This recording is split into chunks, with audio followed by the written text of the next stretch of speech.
En 18 mois d'enquête, Delphine Jubilard n'a toujours pas été retrouvée. L'infirmière de Cagnac-les-Mines, maman de 2 enfants en instance de divorce, a disparu dans la nuit du 15 au 16 décembre 2020 et le suspect numéro 1 est son mari, Cédric. Tandis qu'il nie fermement être impliqué dans sa disparition depuis la prison de Cesse où il est en détention provisoire pour homicide par conjoint, les autorités s'affairent à retrouver une trace de son corps, ce qui permettrait de faire un immense bond dans l'affaire. Un ancien codétenu du coupable présumé avait fait des révélations explosives, affirmant qu'il lui avait confié où le corps avait enterré. Mais les fouilles dans la zone indiquée n'ont rien donné. Une voisine et amie de Delphine Jubilard a une autre piste pour retrouver le corps, rapportée par Libération. Elena, prénom modifié, est la voisine du couple Jubilard et amie de la disparue. Son mari François, son nom a été changé, ouvrier, avait été la cible d'une mise en scène vicieuse de Cédric Jubilard. Il l'avait accusé d'avoir volé une plaque de fer, sous-entendant qu'elle aurait servi à cacher le corps de sa femme.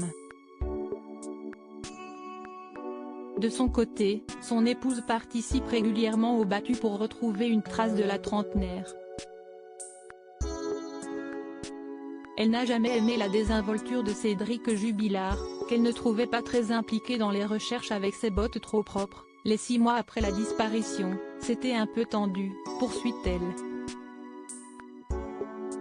Vienne avait un peu marre de le voir arriver en voiture, musique à fond, belle vie, avec son chapeau Havana, sa nénette, Séverine, alors que nous on cherche, on essaie d'ailleurs, et à part se faire insulter, narguer, menacer.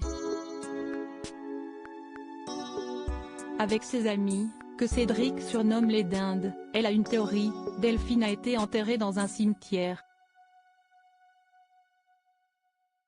Julie, prénom modifié, se souvient de cette conversation près du cimetière Saint-Dalmaz, 4 mois après la disparition de Delphine Jubilard. Il me montre les joints des tombes du cimetière, il me fait un cours sur les joints propres, sales. Et il me dit, eh oui, je m'y connais malheureusement. Il y a une tombe pour laquelle il me demande de l'aider à ouvrir.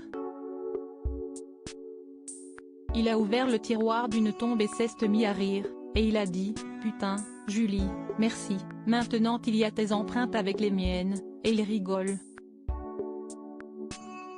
Des mots qu'elle a enregistrés sur son téléphone. La piste du cimetière à laquelle ses proches, les enquêteurs la connaissent. Mais elle est complexe, explique une source à Libération, il n'y a rien de plus difficile à perquisitionner que des tombes. S'il faut en arriver là, ce ne sera qu'un dernier recours.